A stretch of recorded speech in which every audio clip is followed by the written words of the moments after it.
1947 ਦੇ ਵਿੱਚ ਭਾਰਤ ਆਜ਼ਾਦ ਹੋਇਆ।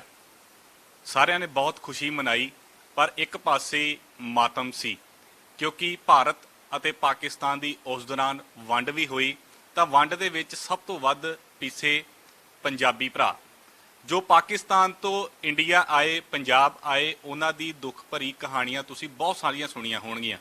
ਪਰ ਅੱਜ ਇੱਕ ਤੁਹਾਨੂੰ ਕਹਾਣੀ ਸੁਣਾਵਾਂਗੇ ਜੋ ਮੋਟੀਵੇਸ਼ਨਲ ਹੈ, ਦੁੱਖ ਭਰੀ ਵੀ ਹੈ ਅਤੇ ਤੁਹਾਨੂੰ ਸਿੱਖਿਆ ਵੀ ਦੇਵੇਗੀ। ਮੇਰੇ ਨਾਲ ਇਸ ਵੇਲੇ ਸਾਬਕਾ ਸੂਬੇਦਾਰ ਬੇਅੰਤ ਸਿੰਘ ਸੰਧੂ ਜੀ ਬੈਠੇ ਨੇ। ਸੁਲਤਾਨਪੁਰ ਦੇ ਏਰੀਏ ਵਿੱਚ ਇਹ ਰਹਿੰਦੇ ਨੇ ਕਿਉਂਕਿ ਪਾਕਿਸਤਾਨ ਤੋਂ ਇਹ ਉਦੋਂ ਉੱਜੜ ਕੇ ਕਹਿ ਸਕਦੇ ਹਾਂ ਕਿ ਆਏ ਸਨ। ਤਾਂ ਇੱਥੇ ਆ ਕੇ 1947 ਦੇ ਵਿੱਚ ਜਦੋਂ ਪਹਿਲੀ ਭਰਤੀ ਆਰਮੀ ਦੇ ਵਿੱਚ ਹੋਈ ਤਾਂ ਉਦੋਂ ਇਹ ਫਿਰ ਸਿਪਾਹੀ ਉੱਥੇ ਭਰਤੀ ਹੋਏ ਤਾਂ ਫਿਰ ਇਹਨਾਂ ਨੇ ਆਪਣੇ ਜ਼ਿੰਦਗੀ ਨੂੰ ਪੈਰਾਂ ਦੇ ਉੱਪਰ ਕੀਤਾ। ਸੂਬੇਦਾਰ ਸਾਹਿਬ ਸਾਡੇ ਨਾਲ ਹੈਗੇ, ਗੱਲਬਾਤ ਕਰਾਂਗੇ ਕਿਉਂਕਿ ਪਾਕਿਸਤਾਨ ਦੇ ਵਿੱਚ ਵੀ ਇਹਨਾਂ ਦਾ ਕਾਫੀ ਜ਼ਮੀਨ ਸੀਗੀ, ਘਰ ਸੀਗਾ, ਪਰ ਇਹਨਾਂ ਨੂੰ ਐਂ ਲੱਗਦਾ ਸੀਗਾ ਕਿ ਅਸੀਂ ਮੁੜ ਕੇ ਫਿਰ ਉੱਥੇ ਘਰ ਤੇ ਆ ਜਾਣਾ, ਪਰ ਘਰ ਵਾਪਸ ਨਹੀਂ ਜਾਇਆ ਗਿਆ। 1947 ਦੇ ਵਿੱਚ ਫਿਰ ਇਹ ਆਰਮੀ ਦੇ ਵਿੱਚ ਭਰਤੀ ਹੋਏ, ਦੇਸ਼ ਦੀ ਸੇਵਾ ਕੀਤੀ, ਤਿੰਨੇ ਜੰਗਾਂ ਇਹਨਾਂ ਨੇ ਲੜੀਆਂ ਅੱਗੇ ਹੋ ਕੇ। ਸੂਬੇਦਾਰ ਸਾਹਿਬ ਸਭ ਤੋਂ ਪਹਿਲਾਂ ਤਾਂ ਸਵਾਗਤ। Thank you. ਮੈਂ ਸਭ ਤੋਂ ਪਹਿਲਾਂ ਇਹੀ ਜਾਣਨਾ ਚਾਹੁੰਦਾ ਕਿ ਜਦੋਂ ਤੁਸੀਂ ਪਾਕਿਸਤਾਨ ਸੀਗੇ ਤਾਂ ਉਦੋਂ ਉੱਥੇ ਮਾਹੌਲ ਕੀ ਸੀਗਾ, ਕਿਹੜੇ ਏਰੀਏ 'ਚ ਤੁਸੀਂ ਉੱਥੇ ਰਹਿੰਦੇ ਸੀਗੇ ਤੇ ਘਰ ਦੇ ਵਿੱਚ ਕੌਣ-ਕੌਣ ਸੀ ਉਦੋਂ? ਅਸੀਂ ਪਾਕਿਸਤਾਨ ਦੇ ਵਿੱਚ ਸਾਡੀ ਸਾਰੀ ਫੈਮਿਲੀ ਸੀ ਤੇ ਸਾਡੇ ਪਿੰਡ ਦਾ ਮਾਹੌਲ ਜਿਹੜਾ ਹੈ ਉਹ ਇਹੋ ਜਿਹਾ ਸੀ ਕਿ ਕੋਈ ਮੁਸਲਮਾਨ, ਹਿੰਦੂ ਜਾਂ ਕੋਈ ਕ੍ਰਿਸਚਨ ਵੀ ਉਸ ਟਾਈਮ ਤੇ ਸੀਗੇ ਤੇ ਸਾਰੀਆਂ ਕੌਮਾਂ ਸੀਗੀਆਂ। ਕੋਈ ਕੌਮ ਨਹੀਂ ਸੀ ਜਿਹੜੀ ਸਾਡੇ ਪਿੰਡ ਦੇ ਵਿੱਚ ਨਹੀਂ ਸੀ, ਜਿਹੜੀਆਂ ਇੰਡੀਆ 'ਚ ਕੌਮਾਂ ਰਹਿੰਦੀਆਂ ਨੇ। ਈਵਨ ਜੈਨੀ, ਬੋਧੀ, ਇਹ ਵੀ ਸਾਡੇ ਪਿੰਡ ਦੇ ਵਿੱਚ ਸੀਗੇ। ਤੇ ਸਾਡਾ ਪਿੰਡ ਮੁਸਲਮਾਨ ਜਿਹੜੇ ਸੀ ਉਹ ਕਾਫੀ ਸੀ ਸਾਡੇ ਪਿੰਡ ਦੇ ਵਿੱਚ, ਲੇਕਿਨ ਸਾਡੇ ਸਿੱਖਾਂ ਦੇ ਨਾਲੋਂ ਥੋੜੇ ਸੀ ਬਹੁਤ, ਲੇਕਿਨ ਫਿਰ ਵੀ ਉਹਨਾਂ ਦੀ ਕਾਫੀ ਸੀ ਨਫਰੀ। ਤੇ ਅਸੀਂ ਕਦੀ ਇਹ ਮਹਿਸੂਸ ਹੀ ਨਹੀਂ ਸੀ ਕੀਤਾ ਕਿ ਅਸੀਂ ਇਹ ਛੱਡ ਕੇ ਚਲੇ ਜਾਵਾਂਗੇ ਜਾਂ ਇਹਨਾਂ ਦੇ ਨਾਲੋਂ ਵਿਛੜ ਜਾਵਾਂਗੇ ਜਾਂ ਸਾਨੂੰ ਸਾਡੇ ਜਿਹੜੇ ਅੱਜ ਅਸੀਂ ਜੱਫੀਆਂ ਪਾਉਂਦੇ ਹਾਂ ਜਿਨ੍ਹਾਂ ਮੁਸਲਮਾਨ ਮੁੰਡਿਆਂ ਨਾਲ ਜਿਨ੍ਹਾਂ ਨਾਲ ਮੈਂ ਪੜ੍ਹਿਆ ਉਹ ਕੱਲ੍ਹ ਨੂੰ ਸਾਡੇ ਦੁਸ਼ਮਣ ਹੋ ਜਾਣਗੇ। ਐਟ ਦੀ ਸਪਾਟ ਹੀ ਹੋਇਆ। ਤੁਸੀਂ ਕਹਿ ਦਿਓ ਕਿ ਮਿੰਟਾਂ ਸਕਿੰਟਾਂ 'ਚ ਹੀ ਇਹ ਜਿਹੜਾ ਸੀਗਾ ਇਹ ਮੌਸਮ ਬਦਲ ਗਿਆ ਤੇ ਸਾਨੂੰ ਉਹ ਪਿੰਡ ਜਿੱਥੇ ਅਸੀਂ ਜੰਮੇ ਪਲੇ, ਜਿੱਥੇ ਅਸੀਂ ਖੇਡੇ, ਜਿੱਥੇ ਐਜੂਕੇਸ਼ਨ ਲਈ, ਉਹ ਸਾਨੂੰ ਛੱਡਣਾ ਪਿਆ। ਜਦੋਂ ਤੁਹਾਨੂੰ ਪਹਿਲੀ ਵਾਰੀ, ਤੁਹਾਨੂੰ ਮੈਨੂੰ ਲੱਗਦਾ ਕਿ 16-17 ਸਾਲ ਦੀ ਉਮਰ ਹੋਊਗੀ ਤੁਹਾਡੀ, ਉਦੋਂ ਜਦੋਂ ਤੁਹਾਡੇ ਤੱਕ ਤੁਹਾਡੇ ਕੰਨਾਂ 'ਚ ਆਵਾਜ਼ ਪਈ ਕਿ ਤੁਸੀਂ ਇਹ ਘਰ ਛੱਡ ਕੇ ਜਾਣਾ ਆ, ਤਾਂ ਉਦੋਂ ਦਿਲ ਦੇ ਉੱਪਰ ਕੀ ਬੀਤੀ ਸੀ ਤੇ ਕਿਵੇਂ ਪਤਾ ਲੱਗਾ ਸੀ ਤੁਹਾਨੂੰ ਕਿ ਹੁਣ ਇਹ ਘਰ ਛੱਡ ਦੇਣਾ ਆਪਾਂ? ਨਹੀਂ, ਉਦੋਂ ਵੀ ਸਾਨੂੰ ਜਦ ਤੱਕ ਅਸੀਂ ਕੈਂਪ ਦੇ ਵਿੱਚ ਨਹੀਂ ਆ ਗਏ, ਡਸਕਾ ਸੀ ਸਾਡੀ ਤਹਿਸੀਲ, ਉੱਥੇ ਸਾਡਾ ਕੈਂਪ ਲੱਗ ਗਿਆ ਸੀ। ਜਿੰਨੇ ਵੀ ਸਿੱਖ ਹਿੰਦੂ ਪਰਿਵਾਰ ਸੀਗਾ ਉਹ ਸਾਰਾ ਉਸ ਜਗ੍ਹਾ ਤੇ ਇਕੱਠੇ ਹੋ ਗਿਆ ਸੀ। ਤੇ ਉੱਥੇ ਮੇਰੇ ਚਾਚਾ ਜੀ ਦੇ ਲੜਕੇ ਸੀ, ਮੇਰੇ ਕਜ਼ਨ ਸੀ ਕੈਪਟਨ ਜਸਵੰਤ ਸਿੰਘ ਸੰਧੂ, ਉਹਨਾਂ ਨੇ ਫਿਰ ਸਾਡੀ ਜਿਹੜੀ ਪ੍ਰੋਟੈਕਸ਼ਨ ਸੀ ਉੱਥੇ ਦਿੱਤੀ ਸਾਨੂੰ, ਔਰ ਸਾਨੂੰ ਉੱਥੇ ਕੈਂਪ ਦੇ ਵਿੱਚ ਤਕਰੀਬਨ 10-15 ਦਿਨ ਉੱਥੇ ਕੈਂਪ ਦੇ ਵਿੱਚ ਰਹਿਣਾ ਪਿਆ। ਤੇ ਕੈਂਪ ਦੇ ਵਿੱਚ ਸਾਨੂੰ ਕੋਈ ਤਕਲੀਫ ਨਹੀਂ ਆਈ, ਰੋਟੀ ਪਾਣੀ ਸਾਨੂੰ ਮਿਲਦਾ ਰਿਹਾ, ਰਾਸ਼ਨ ਮਿਲਦਾ ਰਿਹਾ ਤੇ ਅਸੀਂ ਠੀਕ ਉੱਥੇ ਰਹੇ। ਲੇਕਿਨ ਉਹ ਸਾਨੂੰ ਇਹੋ ਜਿਹਾ ਸਾਡਾ ਅੱਛਾ ਉਹ ਸੀਗਾ, ਮੇਰਾ ਵੀਰ ਸੀ ਵੱਡਾ, ਕਿ ਉਹ ਸੋਚਦਾ ਸੀ ਕਿ ਮੈਂ ਤੁਹਾਨੂੰ ਪੈਦਲ ਨਿਕਲਣਾ, ਔਰ ਉਸਨੇ ਸਾਡੇ ਵਾਸਤੇ ਟ੍ਰੇਨ ਦਾ ਬੰਦੋਬਸਤ ਕੀਤਾ। ਉਸ ਟ੍ਰੇਨ ਦੇ ਨਾਲ ਮੈਂ ਇਹ ਤਾਂ ਨਹੀਂ ਕਹਿ ਸਕਦਾ ਕਿੰਨੀਆਂ ਬੋਗੀਆਂ ਸੀ, ਪਰ ਬਹੁਤ ਲੰਬੀ ਟ੍ਰੇਨ ਸੀ ਜਿਹਦੇ ਵਿੱਚ ਉਹ ਸਾਰਾ ਕੈਂਪ ਜਿਹੜਾ ਸੀ ਉਹਦੇ 'ਚ ਆ ਗਿਆ ਸੀ। ਤੁਸੀਂ ਉਸ ਟ੍ਰੇਨ ਦੇ ਵਿੱਚ ਬੈਠ ਕੇ ਆਏ ਸੀ ਜਾਂ ਉੱਪਰ ਬੈਠ ਕੇ ਆਏ ਸੀ? ਨਹੀਂ, ਮੈਂ ਟ੍ਰੇਨ ਦੇ ਬਾਹਰ ਦਰਵਾਜ਼ੇ ਦੇ ਵਿੱਚ ਉਹਦੇ ਹੈਂਡਲ ਫੜ ਕੇ ਲੱਤਾਂ ਨੀਚੇ ਲਮਕਾ ਕੇ ਬੈਠਾ ਹੋਇਆ ਸੀ। ਤੇ ਤੁਸੀਂ ਆਪਣੀ ਮਿੱਟੀ ਨੂੰ ਜਾਂਦੇ ਹੋਏ ਵੇਖ ਰਹੇ ਸੀ ਕਿ ਫਿਰ? ਮੈਂ ਦੇਖ ਰਿਹਾ ਸੀ ਵੀ ਅਸੀਂ ਹੁਣ ਇਹ ਛੱਡ ਰਹੇ ਹਾਂ ਉਹ ਜਗ੍ਹਾ, ਹੁਣ ਅਸੀਂ ਵਾਪਸ ਆਪਣੇ ਪਿੰਡ ਨਹੀਂ ਜਾਣਾ। ਅੱਛਾ, ਤੁਹਾਡਾ ਉੱਥੇ ਪਿੰਡ ਦਾ ਨਾਮ ਕੀ ਸੀਗਾ, ਤਹਿਸੀਲ ਜਾਂ ਜ਼ਿਲ੍ਹਾ ਕਿਹੜਾ ਪੈਂਦਾ ਸੀ? ਤੇ ਬੇਅੰਤ ਸਿੰਘ ਸੰਧੂ ਹੋਣੀ ਉੱਥੋਂ ਪਿਛੋਕੜ ਕੀ ਸੀਗਾ? ਘਰੋਂ ਚੰਗੇ ਸਹਿੰਦੇ ਘਰੋਂ ਸੀਗੇ ਕਿ ਜਾਂ ਠੀਕ ਠਾਕ ਦਰਮਿਆਨੇ ਘਰੋਂ ਸੀ? ਦੇਖੋ, ਮੇਰਾ ਪਿੰਡ ਜਿਹੜਾ ਹੈ ਨਾ ਉਹ ਸਾਡੀ ਤਹਿਸੀਲ ਦੇ ਨਾਲੋਂ ਵੀ ਵੱਡਾ ਸੀ ਤੇ ਅੱਜ ਜਿੱਥੇ ਤੁਸੀਂ ਸੁਲਤਾਨਪੁਰ ਆਏ ਹੋ ਇਹਦੇ ਨਾਲੋਂ ਵੀ ਵੱਡਾ ਸੀ ਤੁਹਾਡਾ ਪਿੰਡ। ਸਾਡੇ ਪਿੰਡ ਦੇ ਵਿੱਚ ਡਾਕਖਾਨਾ ਸੀ, ਸਾਡੇ ਪਿੰਡ ਦੇ ਵਿੱਚ ਹਸਪੀਟਲ ਸੀ 10 ਬੈੱਡਾਂ ਦਾ ਉਸ ਟਾਈਮ ਤੇ, ਔਰ ਹਾਈ ਸਕੂਲ ਸੀ ਉਸ ਟਾਈਮ ਤੇ ਸਾਡੇ ਪਿੰਡ ਦੇ ਵਿੱਚ। ਯਾਨੀ ਸਾਡਾ ਪਿੰਡ ਵੈਲ ਨੋਨ ਸੀ ਔਰ ਮੇਰਾ ਸਾਰਾ ਪਰਿਵਾਰ ਵੀ ਵੈਲ ਨੋਨ ਸੀ ਉੱਥੇ। ਅਸੀਂ ਅੱਛੇ ਪਰਿਵਾਰ ਚੋਂ ਸੀ, ਖਾਂਦੇ ਪੀਂਦੇ ਪਰਿਵਾਰ ਚੋਂ ਸੀ, ਅੱਛੀ ਸਾਡੀ ਉੱਥੇ ਜਾਇਦਾਦ ਸੀ, ਸਾਰਾ ਕੁਝ ਅੱਛਾ ਸੀ।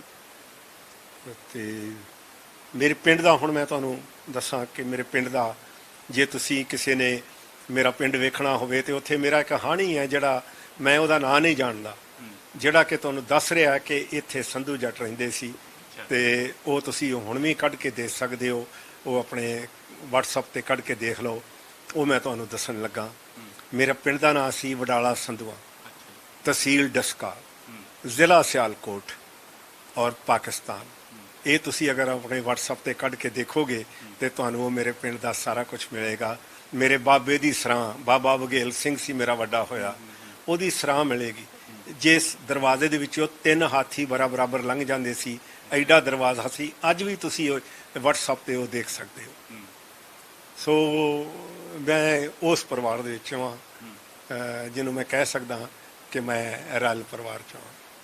ਤਾਂ ਤੁਹਾਨੂੰ ਅੱਜ ਵੀ ਯਾਦ ਆਪਣੇ ਘਰ ਦਾ ਨਕਸ਼ਾ, ਆਪਣੀ ਹਵੇਲੀ ਦਾ ਨਕਸ਼ਾ ਯਾਦ ਹੈ? ਜਿੱਥੇ ਜੰਮੇ ਪਲੀਏ, ਜਿੱਥੇ 16 ਸਾਲ ਜ਼ਿੰਦਗੀ ਦੇ ਗੁਜ਼ਾਰੇ ਹੋਣ, ਉਹਦਾ ਤੇ ਚੱਪਾ ਯਾਦ ਹੁੰਦਾ। ਉਹ ਤੇ ਭੁੱਲਣ ਵਾਲੀ ਕੋਈ ਚੀਜ਼ ਹੀ ਨਹੀਂ ਹੁੰਦੀ ਕਿ ਅਸੀਂ ਇਹਨੂੰ ਭੁੱਲ ਜਾਈਏ ਕਿ ਸਾਡਾ ਘਰ ਕਿੱਥੇ ਸੀ, ਕਿੱਧਰ ਦੀ ਸੀ, ਕਿੱਧਰ ਦੀ ਰਸਤਾ ਜਾਂਦਾ ਸੀ। ਇੱਕ ਛੋਟੀ ਜਿਹੀ ਕਹਾਣੀ ਤੁਹਾਨੂੰ ਮੇਰੇ ਪਿੰਡ ਦੀ ਦੱਸਾਂ। ਸਾਡੇ ਬਾਬੇ ਕੋਲੋਂ ਮਹਾਰਾਜਾ ਰਣਜੀਤ ਸਿੰਘ ਜਿਹੜਾ ਸੀ ਉਹ ਮਾਲੀਆ ਲੈਂਦਾ, ਤੇ ਮੇਰਾ ਜਿਹੜਾ ਉਹ ਬਾਬਾ ਸੀਗਾ ਬਾਬਾ ਬਘੇਲ ਸਿੰਘ, ਉਹ ਪਿੰਡ ਦਾ ਸਾਡੇ ਚੌਥੀ ਪੌਥੀ ਪਿੰਡ ਸੀ ਸੰਧੂਆਂ ਦੇ, ਤੇ ਉਹ ਮਾਲੀਆ ਇਕੱਠਾ ਕਰਦਾ ਹੁੰਦਾ ਸੀ। ਤੇ ਮਹਾਰਾਜਾ ਰਣਜੀਤ ਸਿੰਘ ਆਪ ਹੀ ਆਉਂਦਾ ਹੁੰਦਾ ਸੀ ਮਾਲੀਆ ਲੈਣ ਵਾਸਤੇ। ਲੇਕਿਨ ਇੱਕ ਦਫਾ ਉਹਨੇ ਆਪਣੇ ਇੱਕ ਅਹਿਲਕਾਰ ਨੂੰ ਭੇਜ ਦਿੱਤਾ। ਉਹ ਮੁਸਲਮਾਨ ਅਹਿਲਕਾਰ ਸੀ, ਮੈਂ ਲਤੀਫ ਸੀ ਉਹਦਾ ਨਾਂ, ਮੈਂ ਭੁੱਲ ਗਿਆ। ਜਿਹੜੇ ਹੁੰਦੇ ਸੀ ਆਪਣੇ ਜਿਹੜੇ ਕੈਬਨਿਟ ਦੇ ਵਿੱਚ ਜਿਹੜੇ ਹੁੰਦੇ ਸੀ, ਤੇ ਉਹਨੇ ਉਸ ਨੂੰ ਕਹਿਤਾ ਵੀ ਤੇਰੀ ਕੋਈ ਹੱਕ ਨਹੀਂ ਬਣਦਾ ਕਿ ਤੂੰ ਮੈਥੋਂ ਮਾਲੀਆ ਲੈ। ਮਾਲੀਆ ਜਾ ਕੇ ਜਾਂ ਰਣਜੀਤ ਸਿੰਘ ਨੂੰ ਕੱਲ ਉਹ ਮੈਥੋਂ ਮਾਲੀਆ ਲੈਣਾ। ਇਹ ਗੱਲ ਤੁਹਾਡੇ ਦਾਦਾ ਜੀ ਨੇ ਆਖੀ? ਇਹ ਮੇਰੇ ਦਾਦਾ ਜੀ ਜਾਂ ਪੜਦਾਦਾ ਜੀ ਕਹਿ ਦਿਓ ਜਾਂ ਨਗੜ ਦਾਦਾ ਜੀ ਕਹਿ ਦਿਓ। ਜਦੋਂ ਮਹਾਰਾਜਾ ਰਣਜੀਤ ਸਿੰਘ ਦਾ ਟਾਈਮ ਸੀ, ਮੈਂ ਉਦੋਂ ਦੀ ਗੱਲ ਕਰਦਾ। ਤੇ ਉਹਨੇ ਸਾਡਾ ਪਿੰਡ ਜਿਹੜਾ ਸੀ ਤੋਪਾ ਮਾਰ ਕੇ ਕਿ ਮੇਰੇ ਇਹਨੇ ਮਾਲੀਆ ਨਹੀਂ ਦਿੱਤਾ, ਉਹ ਢਾਹ ਦਿੱਤਾ। ਤੇ ਅੱਜ ਵੀ ਤੁਸੀਂ ਵੀਡੀਓ ਤੇ ਜਦੋਂ ਕੱਢੋਗੇ ਤੇ ਉਹ ਮੇਰਾ ਥੇ ਜ਼ਰੂਰ ਵੇਖਿਓ, ਜਿਹੜੇ ਮੇਰਾ ਪਿੰਡ ਦਾ ਤੋਪਾ ਮਾਰ ਕੇ। ਤੇ ਸਾਡੇ ਉਸ ਬਾਬੇ ਨੇ ਥੱਲੇ ਆਣ ਕੇ 1 ਮੀਲ ਥੱਲੇ ਆਣ ਕੇ ਨਵਾਂ ਘਰ ਪਾ ਲਿਆ, ਨਵਾਂ ਪਿੰਡ ਵਸਾ ਲਿਆ, ਜਿਹਦਾ ਨਾਮ ਉਹਦਾ ਵਡਾਲਾ ਸੰਧੂਆ ਰੱਖਿਆ। ਅੱਛਾ, ਉਹ ਪਿੰਡ ਫਿਰ ਤੁਹਾਡੀ ਪੀੜ੍ਹੀ ਚੋਂ ਹੀ ਬਣਿਆ ਸੀਗਾ? ਜੇ ਸੰਧੂਆਂ ਦੇ ਵਿੱਚ ਉਹ ਤੁਹਾਡੇ ਹੀ ਨਾਮ ਤੇ ਬਣਿਆ ਫਿਰ ਪਿੰਡ? ਜੀ, ਸਾਡੇ ਪਿੰਡ ਸਾਡੇ ਨਾਮ ਤੋਂ ਹੀ ਸੰਧੂਆਂ ਤੇ ਬਣਿਆ ਸੀ, ਕਿਉਂਕਿ ਉੱਥੇ ਸੰਧੂਆਂ ਤੋਂ ਇਲਾਵਾ ਕੋਈ ਹੋਰ ਜੱਟ ਨਹੀਂ ਸੀ ਰਹਿੰਦਾ। ਕੋਈ ਕਿਸੇ ਕੌਮ ਕਿਸੇ ਦਾ ਵੀ, ਜਾਂ ਜਿਹੜੇ ਆ ਢਿੱਲੋਂ ਜਾਂ ਹੋਰ ਬਾਜਵੇ ਆ ਨਾ? ਹਾਂ, ਬਾਜਵੇ ਵੀ ਸੀ ਉਧਰ, ਬਹੁਤ ਜ਼ਿਆਦਾ ਢਿੱਲੋਂ ਸੀ। ਸੋ ਇਸ ਤਰ੍ਹਾਂ ਦੇ ਕੋਈ ਨਹੀਂ ਸੀ ਸਵਾਏ ਸੰਧੂਆਂ ਦੇ। ਅੱਛਾ, ਜਦੋਂ ਤੁਸੀਂ ਫਿਰ ਉਸ ਦੌਰ ਚੋਂ ਨਿਕਲੇ, ਜਦੋਂ ਇੱਧਰ ਨੂੰ ਆਏ, ਤਾਂ ਸੁਣਦੇ ਆ, ਅਸੀਂ ਪੜ੍ਹਿਆ ਆ ਜਿੰਨਾ ਕਿ ਕਤਲੋ ਗਾਰਤ ਬਹੁਤ ਜ਼ਿਆਦਾ ਹੋਈ, ਧੀਆਂ ਦੀ ਇੱਜ਼ਤ ਬੜੀ ਤਾਰ ਹੋਈ। ਤਾਂ ਉਹ ਕੁਝ ਚੀਜ਼ਾਂ ਦੇਖੀਆਂ ਹੋਣਗੀਆਂ ਤੁਸੀਂ, ਤਾਂ ਉਹਨਾਂ ਬਾਰੇ ਥੋੜ੍ਹਾ ਜਿਹਾ ਦੱਸੋ। ਸੁਣਿਆ ਜ਼ਰੂਰ ਹੈ ਲੇਕਿਨ ਦੇਖਿਆ ਨਹੀਂ, ਕਿਉਂਕਿ ਸਾਡੇ ਨਾਲ ਇਹ ਵਾਪਰਿਆ ਨਹੀਂ। ਅਸੀਂ ਬੜੇ ਸੇਫ ਆਏ। ਉਸ ਟਾਈਮ ਤੇ ਸਾਡੇ ਪਿੰਡ ਦੇ ਵਿੱਚ 12 ਬੋਰ, 12 13 ਜਾਂ 14 ਕਹਿ ਦਿਓ ਰਾਈਫਲਾਂ ਸੀ ਸਾਡੇ ਪਿੰਡ ਦੇ ਵਿੱਚ। ਉਹ ਸਾਰੀਆਂ ਜੱਟ ਸੰਧੂਆਂ ਕੋਲ ਸੀ, ਕਿਸੇ ਹੋਰ ਕੋਲ ਨਹੀਂ ਸੀ। ਤੁਹਾਡੇ ਕੋਲ ਵੀ ਸੀ? ਹਾਂ, ਸਾਡੇ ਕੋਲ ਵੀ ਸੀ। ਕਿੱਥੇ ਆ ਹੁਣ? ਥਾਣੇ ਪਈ ਆ? ਲੈਂਦੀ ਸੀ ਉੱਥੇ। ਇਹ ਰਫਲ ਜਿਹੜੀ ਫਿਰ ਤੁਸੀਂ ਜਿਹੜੀ ਹੁਣ ਘਰੇ ਪਈ ਆ ਤੁਹਾਡੇ ਇੱਥੇ, ਤੇ ਅਸੀਂ ਚਾਹਾਂਗੇ ਜੇ ਤੁਸੀਂ ਦਿਖਾ ਦਿਓ ਤਾਂ ਉਹ ਵੀ ਜ਼ਰੂਰ ਅਸੀਂ ਦੇਖਾਂਗੇ। ਇਹ ਫਿਰ ਉਧਰੋਂ ਲੈ ਕੇ ਆਏ ਸੀਗੇ ਤੁਸੀਂ? ਪਾਕਿਸਤਾਨ ਤੋਂ ਲੈ ਕੇ ਆਏ ਸੀ? ਪਾਕਿਸਤਾਨ ਤੋਂ ਲੈ ਕੇ ਆਏ। ਅੱਛਾ, ਇਹ ਫਿਰ ਨਾਲ ਫੜ ਕੇ ਲੈ ਕੇ ਆਏ ਤੁਸੀਂ ਉੱਥੇ? ਫਿਰ ਤਾਂ ਹੀ ਸੇਫਲੀ ਤੁਸੀਂ ਇੱਥੇ ਪਹੁੰਚੇ? ਨਹੀਂ, ਸਾਡੇ ਨਾਲ ਆਰਮੀ ਵੀ ਸੀਗੀ, ਆਰਮੀ ਸੀ ਸਾਡੇ ਨਾਲ। ਹਾਂ, ਤੇ ਆਰਮੀ ਦਾ ਸਾਡਾ ਬੜੀ ਵੱਡੀ ਪ੍ਰੋਟੈਕਸ਼ਨ ਸੀ ਸਾਡੇ ਨਾਲ। ਇਸ ਕਰਕੇ ਸਾਡੇ ਨੇੜੇ ਕੋਈ ਵੀ ਢੋਲ ਢਮੱਕੇ ਵਾਲਾ ਜਾਂ ਕੋਈ ਵੀ ਪਾਕਿਸਤਾਨੀ ਜਿਹੜਾ ਸੀ, ਉਸ ਟਾਈਮ ਤੇ ਪਾਕਿਸਤਾਨੀ ਉਹ ਕਹਿੰਦੇ ਸੀ ਆਪਣੇ ਆਪ ਨੂੰ, ਉਹਨਾਂ ਦੀ ਜ਼ਰੂਰਤ ਨਹੀਂ ਪਈ ਕਿ ਸਾਡੇ ਨੇੜੇ ਆਉਣ। ਅਸੀਂ ਰਸਤੇ 'ਚ ਇੱਕ, ਮੈਂ ਤੁਹਾਨੂੰ ਭੁੱਲ ਗਿਆ ਕਿ ਅਸੀਂ ਰਸਤੇ 'ਚ ਬੱਕਰੀਆਂ ਦਾ ਆਈਜੜ ਸੀ ਵਾਵਾ ਕੋਈ 150 ਦਾ, ਉਹ ਆਉਂਦੀ ਯਾਰ ਅਸੀਂ ਨਾਲ ਲੈ ਆਏ ਸੀ। ਅੱਛਾ, ਬੱਕਰੀਆਂ ਤੁਸੀਂ ਨਾਲ ਲੈ ਆਏ ਤੇ। ਹਾਂਜੀ, ਤੇ ਉਹ ਅਸੀਂ ਕੈਂਪ 'ਚ ਆ ਕੇ ਖਾਧੀਆਂ। ਅੱਛਾ ਕੋਈ ਅੱਛਾ ਬੱਕਰੀਆਂ ਮੁੜ ਕੇ ਬੱਕਰੇ ਵੱਢ ਲਏ ਤੁਸੀਂ। ਅੱਛਾ ਚਲੋ, ਜੋ ਕਹਿੰਦੇ ਹੁੰਦੇ ਐਂਡ ਦੀ ਜਾਂਦੀ ਵਾਰ ਦਾ ਹੱਥ ਲੱਗ ਜੇ ਉਹੀ। ਲੈ ਚਲੋ ਵੀ ਉੱਥੇ ਜਾ ਕੇ ਇਹ ਨਾ ਹੋਏ ਕਿ ਭੁੱਖੇ ਮਰੀਏ ਕੈਂਪ 'ਚ, ਤੇ ਇਹੋ ਹੀ ਵੱਢ ਕੇ ਖਾ ਲਾਂਗੇ। ਤੇ ਲਿਓ ਅਸੀਂ ਉੱਥੇ ਜਦ ਤੱਕ ਰਹਿ ਉਹ ਵੱਢ ਕੇ ਖਾਂਦੇ ਰਹੇ। ਅੱਛਾ, ਜੇ ਸੰਧੂਆਂ ਦੇ ਨਾਮ ਤੇ ਜੇ ਪਿੰਡ ਹੋਵੇ ਤਾਂ ਫਿਰ ਤੁਹਾਡੀਆਂ ਉੱਥੇ ਬੇਸ਼ਕੀਮਤੀ ਚੀਜ਼ਾਂ ਵੀ ਬਹੁਤ ਹੋਣਗੀਆਂ। ਤੁਸੀਂ ਦੱਸ ਰਹੇ ਸੀਗੇ ਕਿ ਜਿਵੇਂ ਸਾਈਕਲ ਆ ਤੁਹਾਡਾ ਉੱਥੇ, ਉਹ ਫਿਰ ਚੀਜ਼ਾਂ ਜਿਹੜੀਆਂ ਸੀਗੀਆਂ ਉਸ ਸਮੇਂ ਦੇ ਵਿੱਚ ਫਿਰ ਉੱਥੇ ਰਹਿ ਗਈਆਂ। ਉੱਥੇ ਰਹਿ ਗਏ, ਅਸੀਂ ਕੁਝ ਨਹੀਂ ਲਿਆ ਸਕੇ। ਇਹ ਰਾਈਫਲ ਜਿਹੜੀ ਹੈ ਮੇਰੇ ਯੂਕੇ ਆ। ਅੱਛਾ, ਇਹ ਰਾਈਫਲ ਜਿਹੜੀ ਆ ਤੁਹਾਨੂੰ ਮਤਲਬ ਉਧਰੋਂ ਤੁਸੀਂ ਲੈ ਕੇ ਆਏ ਸੀ। ਮੈਂ ਚਾਹੁੰਦਾ ਕਿ ਇਹ ਜ਼ਰੂਰ ਇੱਕ ਵਾਰੀ ਇੰਟਰਵਿਊ ਦੇ ਵਿੱਚ ਵੀ ਦਿਖਾ ਦਿੱਤੀ ਜਾਵੇ। ਤਾਂ ਇਹ ਰਾਈਫਲ ਆ ਜਿਹੜੀ ਤੁਸੀਂ ਉਧਰੋਂ ਲੈ ਕੇ ਆਏ ਸੀਗੇ। ਤੇ ਇਹ ਫਿਰ ਇਹਨੂੰ ਫੜ ਕੇ ਮੈਨੂੰ ਲੱਗਦਾ ਕਿ ਤੁਸੀਂ ਸੇਫਲੀ ਤੁਸੀਂ ਆ ਗਏ ਫਿਰ ਇੱਥੇ। ਨਹੀਂ, ਇਹਨੂੰ ਫੜ ਕੇ ਨਹੀਂ, ਇਹ ਤਾਂ ਕੁਝ ਵੀ ਨਹੀਂ ਹੈ, ਸਾਡਾ ਆਰਮੀ ਸੀਗੀ। ਇਹ ਤਾਂ ਸਾਨੂੰ ਇਹਨਾਂ ਸਹੀ ਕਿ ਸਾਡੇ ਕੋਲ ਬੰਦੂਕਾਂ ਹੈਗੀਆਂ ਨੇ। ਅੱਛਾ, ਸਾਡੇ ਮਨ ਦੇ ਵਿੱਚ ਕੋਈ ਡਰ ਨਹੀਂ ਸੀ ਕੋਈ। ਇਹ ਕਿੰਨੀ ਕੁ ਪੁਰਾਣੀ ਹੋਊਗੀ? ਜੇ ਮੈਂ ਕਿਉਂਕਿ ਜੇ 47 ਚ ਤੁਹਾਡੇ ਕੋਲ ਸੀਗੀ ਤਾਂ ਉਹ ਤੋਂ ਵੀ ਪੁਰਾਣੀ ਹੋਊਗੀ। ਯੂਕੇ ਦੀ ਬਣੀ ਹੋਈ ਹੈ, ਮੇਡ ਇਨ ਯੂਕੇ ਆ। ਔਰ ਇਹ ਮੇਰਾ ਖਿਆਲ ਆ ਕਿ 100 ਸਾਲ ਪੁਰਾਣੀ ਇਹ ਗਨ ਹੈ। ਇਹ ਗਨ 100 ਸਾਲ ਪੁਰਾਣੀ ਹੈ। ਇਹਦੀ ਕੀ ਖਾਸੀਅਤ ਕੀ ਹੈ ਇਹਦੀ? ਇਹਦੀ ਕੁਛ ਨਹੀਂ, ਜੋ ਆਮ ਗੰਨਾਂ ਵਰਗੀ ਗਨ ਹੈ ਇਹ। ਅੱਛਾ, ਇਹ ਫਿਰ ਇਦਾਂ ਦੀਆਂ ਜਿਹੜੇ ਤੁਹਾਡੇ ਪਿੰਡ ਸੀਗੀਆਂ 10-12 ਤਾਂ ਫਿਰ ਉਹਨੇ ਥੋੜਾ ਜਿਹਾ ਬਚਾ ਕੇ ਰੱਖਿਆ। ਉਹ ਵੀ ਬਚਾ ਰੱਖਿਆ, ਲੇਕਿਨ ਜਿਹੜੀ ਆਰਮੀ ਸੀ ਸਪੈਸ਼ਲੀ ਉਹਨੇ ਸਾਨੂੰ ਬਹੁਤ ਪ੍ਰੋਟੈਕਸ਼ਨ ਦਿੱਤੀ। ਤੇ ਇੱਕ ਹੋਰ ਚੀਜ਼ ਹੈ ਕਿ ਜਦੋਂ ਮਤਲਬ ਤੁਸੀਂ ਇੱਧਰ ਆਏ ਹੋ ਤੇ ਫਿਰ ਇੱਧਰ ਦਾ ਮਾਹੌਲ ਫਿਰ ਇੱਕਦਮ, ਕਿਉਂਕਿ ਵੱਡੇ ਘਰ ਦੇ ਵਿੱਚ ਇੱਕ ਸੰਧੂਆਂ ਦੇ ਪਰਿਵਾਰ ਚੋਂ ਮੁੰਡਾ ਹੋਵੇ ਤੇ ਇੱਕਦਮ ਫਿਰ ਕੈਂਪ 'ਚ ਰਹਿਣਾ, ਇੱਕਦਮ ਛੋਟੀਆਂ ਚੀਜ਼ਾਂ ਹਨਾ, ਸਾਰਾ ਕੁਝ ਸੀਮਤ ਹੋ ਕੇ ਰਹਿ ਜਾਂਦਾ। ਫਿਰ ਉਦੋਂ ਤੁਹਾਡੇ ਪਰਿਵਾਰ ਨੇ ਕਿਵੇਂ ਫਿਰ ਗੁਜ਼ਾਰਾ ਕੀਤਾ ਸੀ? ਤੁਸੀਂ ਅਸਲੀ ਚੀਜ਼ ਜਿਹੜੀ ਉਹ ਭੁੱਲ ਗਏ ਹੋ ਮੈਨੂੰ ਕਹਿਣੀ। ਹਾਂਜੀ, ਤੁਸੀਂ ਮੈਨੂੰ ਪੁੱਛਿਆ ਨਹੀਂ ਕਿ ਤੁਸੀਂ ਇੱਧਰ ਕਿੱਦਾਂ ਪਹੁੰਚੇ। ਮੈਂ ਉੱਤੇ ਵੀ ਆਉਣਾ ਸੀਗਾ ਜੀ। ਹਾਂਜੀ, ਕਿਉਂਕਿ ਮੈਂ ਆਪ ਬੜਾ ਐਕਸਾਈਟਡ ਆ ਤੁਹਾਡੇ ਕੋਲ ਸਾਰੀਆਂ ਚੀਜ਼ਾਂ ਜਾਣਨ ਲਈ, ਕਿਉਂਕਿ ਸਮਾਂ ਵੀ ਥੋੜਾ ਆ ਤੇ ਫਿਰ ਆਪਾਂ ਸਾਰੀਆਂ ਚੀਜ਼ਾਂ ਉਹਦੇ ਵਿੱਚ ਕਲੀਅਰ ਕਰਨੀਆਂ। ਚਲੋ ਐਨੀ ਹੋ, ਹਾਂਜੀ, ਅਸੀਂ ਉਧਰੋਂ ਗੱਡੀ ਤੇ ਚੜ ਕੇ ਆਏ। ਅੱਛਾ ਜੀ, ਤੇ ਗੱਡੀ ਜਿਹੜੀ ਸੀ ਉਹ ਮੁਸਲਮਾਨ ਡਰਾਈਵਰ ਸੀ, ਅੱਛਾ ਜੀ, ਔਰ ਮੁਸਲਮਾਨ ਹੀ ਜਿਹੜਾ ਸੀਗਾ ਉਹ ਉਹਦਾ ਗਾਰਡ ਸੀਗਾ। ਅੱਛਾ, ਉਹਨਾਂ ਨੇ ਲਿਆ ਕੇ ਲਾਹੌਰ ਗੱਡੀ ਖੜੀ ਕਰਤੀ। ਅੱਛਾ ਜੀ, ਲਾਹੌਰ ਗੱਡੀ ਖੜੀ ਕਰਤੀ ਤੇ ਇੰਜਨ ਲਾ ਕੇ ਉਹ ਲੈ ਗਿਆ ਕਿ ਅਸੀਂ ਪਾਣੀ ਭਰਨ ਚੱਲੇ ਹਾਂ, ਅੱਛਾ ਜੀ, ਇਸ ਬਹਾਨੇ ਨਾਲ। ਲੇਕਿਨ 2 ਘੰਟੇ ਸਾਡੀ ਗੱਡੀ ਉੱਥੇ ਖੜੀ ਰਹੀ। ਅਸੀਂ ਪਾਣੀ ਤੋਂ ਵੀ ਕਈ ਵਾਰੀ ਤਰਸਦੇ ਰਹੇ ਤੇ ਉਹ ਇੰਜਨ ਨਹੀਂ ਲੈ ਕੇ ਆਇਆ। ਫਿਰ ਗੋਰਖਾ ਸੂਬੇਦਾਰ ਸੀ ਸਾਡੇ ਨਾਲ, ਅੱਛਾ ਜੀ, ਉਹਨੇ 7-8 ਆਦਮੀ ਆਪਣੇ ਰਾਈਫਲਮੈਨ ਜਿਹੜੇ ਸੀ ਉਹ ਲੈ, ਔਰ ਜਾ ਕੇ ਜਿਹੜੀ ਸਟੇਨ ਗਨ ਸੀ ਉਹਦੇ ਕੋਲ, ਉਹਨੇ ਉਹਦੇ ਗਲ ਦੇ ਉੱਤੇ ਜਿਹੜਾ ਸੀ ਨਾ ਉੱਥੇ ਦੇ ਸਟੇਸ਼ਨ ਮਾਸਟਰ, ਉਹਦੇ ਗਲ ਦੇ ਉੱਤੇ ਰੱਖਤੀ। ਭਈ 5 ਮਿੰਟਾਂ 'ਚ ਮੈਨੂੰ ਚਾਹੀਦਾ, ਨਹੀਂ ਤੇ ਆ ਤੁਸੀਂ 3 ਆਦਮੀ ਹੋ ਖੜੇ, ਇਹ ਤਿੰਨੇ ਹੀ ਸਮਝ ਲਓ ਭਈ ਆਪਣੀ ਕਵਰ ਪੁੱਟ ਲਿਓ ਇੱਥੇ। ਅੱਛਾ ਜੀ, ਯਾਨੀ ਉਹ ਗੋਰਖਾ ਬਹੁਤ ਸੂਬੇਦਾਰ ਸੀ ਮੇਰੇ ਰੈਂਕ ਦਾ। ਇਹ ਮਤਲਬ ਜਿਹੜਾ ਫਿਰ ਇੰਜਨ ਲਾ ਕੇ ਲੈ ਕੇ ਉਹ ਜਾਣ ਕੇ ਸ਼ਰਾਰਤ ਕਰਕੇ ਲਾ ਕੇ ਸ਼ਰਾਰਤ ਕਰਕੇ ਲਾ ਕੇ ਗਿਆ। ਲੇਕਿਨ ਜਦੋਂ ਇਹਨੇ ਗੱਲ ਤੇ ਰੱਖੀ ਤੇ ਉਸ ਵੇਲੇ ਹੀ ਇੰਜਨ ਜਿਹੜਾ ਸੀ ਠੀਕ 15 ਮਿੰਟਾਂ ਬਾਅਦ ਜਿਹੜਾ ਸੀ ਉਹ ਇੰਜਨ ਸਾਡੇ ਨਾਲ ਆਣ ਕੇ ਲੱਗ ਗਿਆ। ਔਰ ਫਿਰ ਅਸੀਂ ਉੱਥੋਂ ਆਣ ਕੇ ਸਾਡਾ ਜਿਹੜੀ ਗੱਡੀ ਸੀ ਉਹ ਸਿੱਧੀ ਡੇਰਾ ਬਾਬਾ ਨਾਨਕ ਰਾਵੀ ਦੇ ਪਾਕਿਸਤਾਨ ਵਾਲੇ ਆਣ ਕੇ ਖੜ ਗਏ। ਅੱਛਾ, ਫਿਰ ਉੱਥੇ ਸਾਨੂੰ ਉੱਥੇ ਉਤਾਰਤਾ ਤੇ ਉੱਥੇ ਅਸੀਂ ਚੱਲ ਕੇ ਤੇ ਹਿੰਦੁਸਤਾਨ ਦੇ ਵਿੱਚ ਪੁਲ ਦੇ ਉੱਤੋਂ ਦੀ ਦਰਿਆ ਰਾਵੀ ਦਾ ਪੁਲ, ਉਹਦੇ ਉੱਤੋਂ ਦੀ ਸੜਕ ਵੀ ਲੰਘਦੀ ਸੀ, ਉਹਦੇ ਉੱਤੋਂ ਹੀ ਰੇਲ ਵੀ ਲੰਘਦੀ ਸੀ। ਤੇ ਉਹਦੇ ਤੋਂ ਚੱਲ ਕੇ ਅਸੀਂ ਫਿਰ ਹਿੰਦੁਸਤਾਨ 'ਚ ਆ ਗਏ। ਤੇ ਅਸੀਂ ਉਦੋਂ ਕਿਹਾ ਕਿ ਹੁਣ ਅਸੀਂ ਸੇਫ ਹਾਂ। ਬਸ ਇਹ ਸਾਡੀ ਸੀ। ਔਰ ਉਹ ਰਾਤ ਅਸੀਂ ਆਣ ਕੇ ਉੱਥੋਂ ਦਾ ਇੱਕ ਪੋਸਟ ਆਫਿਸ ਸੀ, ਬੱਤੀ ਜਗਾ ਦਿਓ, ਪੋਸਟ ਆਫਿਸ ਸੀ, ਉਹਦੇ ਬਰਾਂਡੇ ਵਿੱਚ ਕੱਟੀ। ਅੱਛਾ, ਔਰ ਮੈਂ 71 ਦੀ ਲੜਾਈ ਦੇ ਵਿੱਚ ਜਦੋਂ ਉੱਥੇ ਤੁਹਾਨੂੰ ਦੱਸਿਆ ਗਿਆ ਸੀਗਾ ਅਜਨਾਲੇ, ਉਹ ਸਪੈਸ਼ਲੀ ਮੈਂ ਉਸ ਪੋਸਟ ਆਫਿਸ ਨੂੰ ਸਲਾਮ ਕਰਨ ਵਾਸਤੇ ਗਿਆ ਸਪੈਸ਼ਲੀ ਕਿ ਤੇਰੇ 'ਚ ਅਸੀਂ ਆਣ ਕੇ ਰਾਤ ਕੱਟੀ ਸੀ, ਤੇਰੇ ਬਰਾਂਡੇ 'ਚ ਰਾਤ ਕੱਟੀ ਸੀ ਆਣ ਕੇ। ਫਿਰ ਜਿਹੜੀ ਤੁਹਾਡੀ ਫੈਮਿਲੀ ਸੀਗੀ ਫਿਰ ਉੱਥੋਂ ਪੈਦਲ ਫਿਰ ਸਾਰਾ ਸਫ਼ਰ ਤੈਅ ਕੀਤਾ ਕਿ ਜਾਂ ਇੱਧਰ ਜਦੋਂ ਹਿੰਦੁਸਤਾਨ ਐਂਟਰ ਹੋਏ ਫਿਰ ਇੱਥੋਂ ਕਿੱਦਾਂ, ਫਿਰ ਕਿਹੜੇ ਚੀਜ਼ ਦੇ ਉੱਪਰ ਤੁਸੀਂ? ਹਾਂ, ਉਹ ਵੀ ਇੱਕ ਸਟੋਰੀ ਹੈ, ਕਾਫੀ ਲੰਬੀ ਹੈ। ਅਸੀਂ ਉਦੋਂ ਟ੍ਰੇਨਾਂ ਚੱਲਦੀਆਂ ਸੀ, ਫ੍ਰੀ ਟ੍ਰੇਨਾਂ, ਇੱਥੋਂ ਲੈ ਕੇ ਦਿੱਲੀ ਤੱਕ। ਉਧਰੋਂ ਵੀ ਆਉਂਦੀਆਂ ਸੀ, ਇੱਧਰੋਂ ਵੀ ਜਾਂਦੀਆਂ ਸੀ, ਕਿਉਂਕਿ ਉਧਰੋਂ ਪਾਕਿਸਤਾਨ ਜਿਹੜੇ ਆਉਂਦੇ ਸੀ ਉਹ ਵੀ ਭਰੇ ਹੋਏ ਆਉਂਦੇ ਸੀ ਤੇ ਇਧਰੋਂ ਵੀ ਜਿਹੜੇ ਜਾਂਦੇ ਸੀ ਜਾਂ ਦਿੱਲੀ ਤੋਂ ਵੀ ਆਉਂਦੇ ਸੀ ਜਾਂ ਪੰਜਾਬ ਤੋਂ ਵੀ ਜਿਹੜੇ ਸੀ ਉਹ ਡੇਰਾ ਬਾਬਾ ਨਾਨਕ ਤੱਕ ਛੱਡ ਕੇ ਆਉਂਦੇ ਸੀ। ਅੱਛਾ। ਕੁਝ ਤਾਂ ਰਸਤੇ 'ਚ ਮਾਰ ਦਿੰਦੇ ਸੀ ਮੁਸਲਮਾਨਾਂ ਨੂੰ। ਉਹ ਅਸੀਂ ਸੀਨ ਜ਼ਰੂਰ ਦੇਖਿਆ। ਰੇਲਵੇ ਸਟੇਸ਼ਨਾਂ ਤੇ ਲਾਸ਼ਾਂ ਪਈਆਂ ਹੋਈਆਂ। ਅੱਛਾ। ਉਹ ਜਦੋਂ ਵੇਖਦੇ ਸੀ ਤਾਂ ਦਿਲ ਬਹੁਤ ਦੁਖੀ ਹੁੰਦਾ ਸੀ ਜਾਂ ਦਿਲ ਕੰਬਦਾ ਵੀ ਸੀ ਕਿ ਇਹ ਕੀ ਹੋ ਰਿਹਾ। ਅਸੀਂ ਵੀ ਉਸ ਟ੍ਰੇਨ 'ਚ ਬੈਠੇ ਤੇ ਮੇਰਾ ਜਿਹੜਾ ਮੇਰੇ ਤੋਂ ਵੱਡਾ ਭਾਈ ਸੀ ਭਾਇਆ ਜਗੀਰ ਸਿੰਘ, ਉਹ ਵੀ ਫੌਜ ਦੇ ਵਿੱਚ ਸੀ। ਅੱਛਾ। ਤੇ ਉਸ ਟਾਈਮ ਤੇ ਅਸੀਂ ਪਤਾ ਕੀਤਾ ਵੀ ਉਹ ਕਿਹੜੀ ਜਗ੍ਹਾ ਤੇ ਆ। ਉਹ ਕਹਿਣ ਲੱਗੇ ਕਿ ਜਿਹੜੀ ਸਿੱਖ ਰੈਜੀਮੈਂਟ ਪਿਸ਼ਾਵਰ ਦੇ ਕੋਲ ਰਹਿੰਦੀ ਸੀ ਉਹ ਸਾਰੀ ਅੰਬਾਲੇ ਆ ਗਈ ਹੈ। ਅੱਛਾ। ਅਸੀਂ ਫਿਰ ਉਹਨੂੰ ਆਣ ਕੇ ਮਿਲੇ।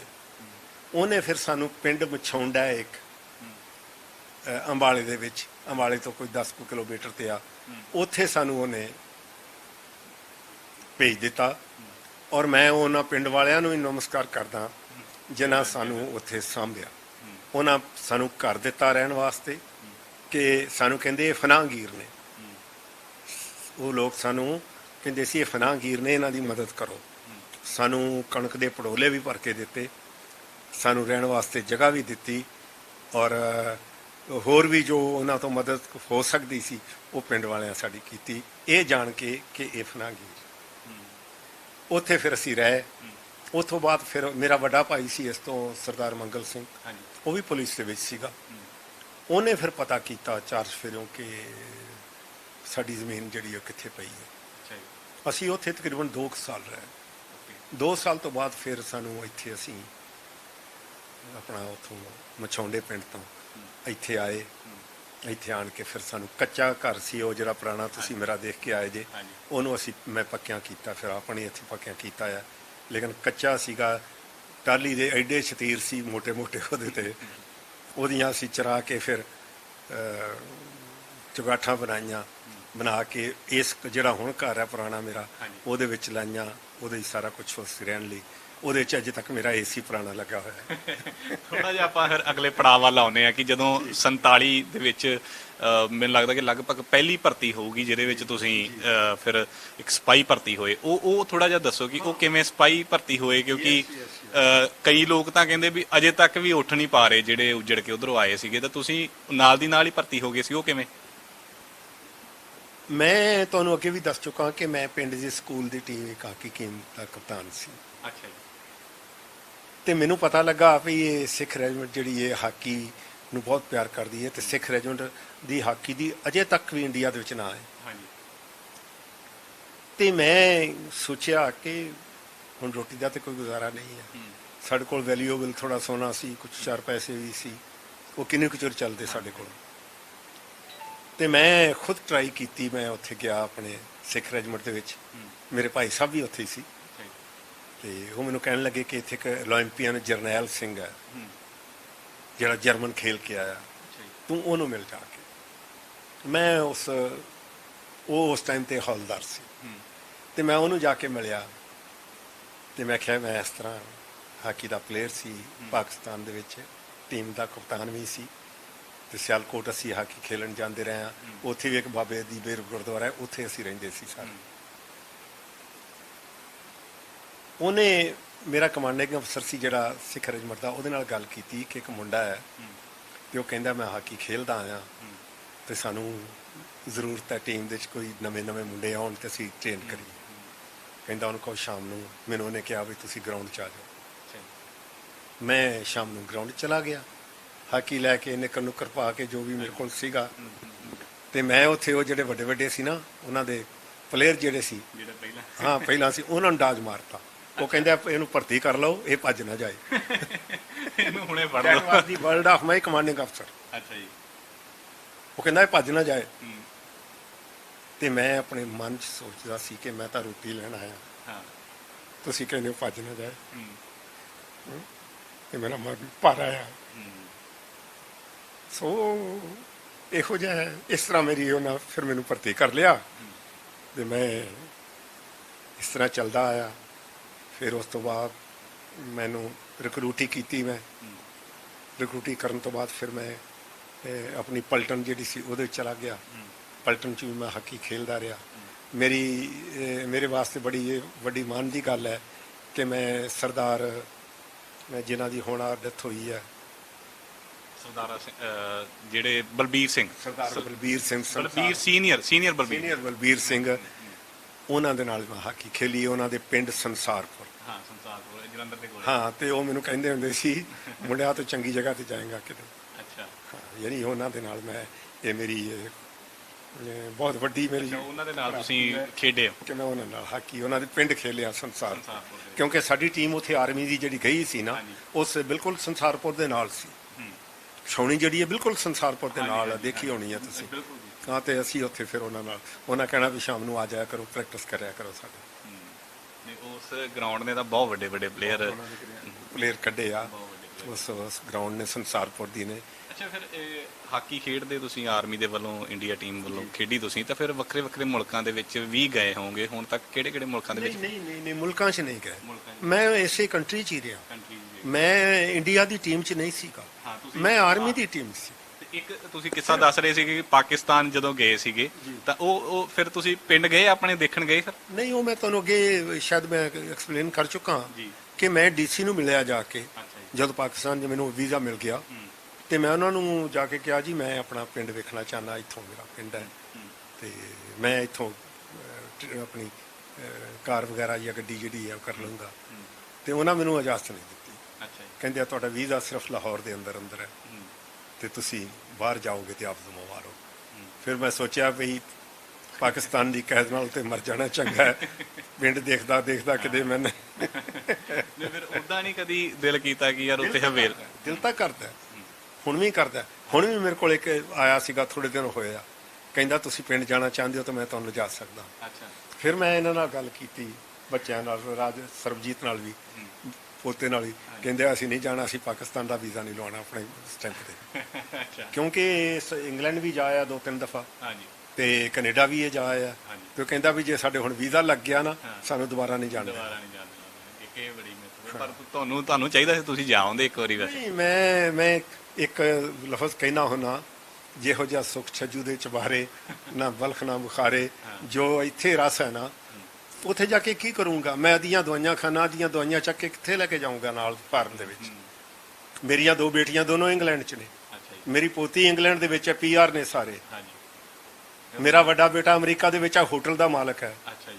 ਮੈਨੂੰ ਦੱਸੋ, ਮੈਂ ਤਾਂ ਕਈ ਦਫਾ ਉਹਨਾਂ ਦੇ ਭੇਜੇ ਹੋਏ ਜਿਹੜੀਆਂ ਟਿਕਟਾਂ ਨੇ ਉਹ ਵੀ ਵਾਪਸ ਕਰਤੀਆਂ। ਅੱਛਾ ਜੀ। ਕਿ ਮੈਂ ਇੱਥੇ ਠੀਕ ਹਾਂ, ਜਿਹਨੇ ਮਿਲਣਾ ਮੈਨੂੰ ਇੱਥੋਂ ਮਿਲ ਜਾਇਆ ਕਰਵਾ ਕੇ। ਫਿਰ ਉਹ ਆ ਜਾਂਦੇ ਆ। ਹੁਣ ਮੇਰੀ ਬੇਟੀ ਜਿਹੜੀ ਸੀ, ਉਹਨੇ ਤੇ 2 ਦਫਾ ਆ ਜਾਣਾ ਸੀ, ਅੱਛਾ ਜੀ। ਲੇਕਿਨ ਉਹ ਕਹਿੰਦੀ ਹੈ ਮੈਂ ਕੀ ਕਰਾਂ ਡੈਡ, ਮੇਰਾ ਬਹੁਤ ਦਿਲ ਕਰਦਾ ਹੈ, ਲੇਕਿਨ ਮੈਂ ਆ ਨਹੀਂ ਸਕਦਾ। ਇੱਕ ਜਿਵੇਂ ਹੁਣ ਮੈਂ ਜੰਗਾਂ ਦੀ ਗੱਲ ਕਰਾਂ ਕਿ ਤਿੰਨੇ ਜੰਗਾਂ ਤੁਸੀਂ ਲੜੀਆਂ ਨੇ, ਮੋਹਰੇ ਹੋ ਕੇ ਆਪ ਸਾਰਾ ਕਮਾਂਡ ਕੀਤਾ, ਥੋੜਾ ਜਿਹਾ ਉਹਦੇ ਬਾਰੇ ਐਕਸਪਲੇਨ ਕਰੋ ਕਿ ਉਹ ਕਿਵੇਂ ਦੌਰ ਸੀਗੇ, ਕਿਵੇਂ ਦਾ? ਅਸੀਂ ਜਿਹੜੀ 62 ਦੀ ਵਾਰ ਹੈ ਉਹ ਲੜੀ ਨਹੀਂ।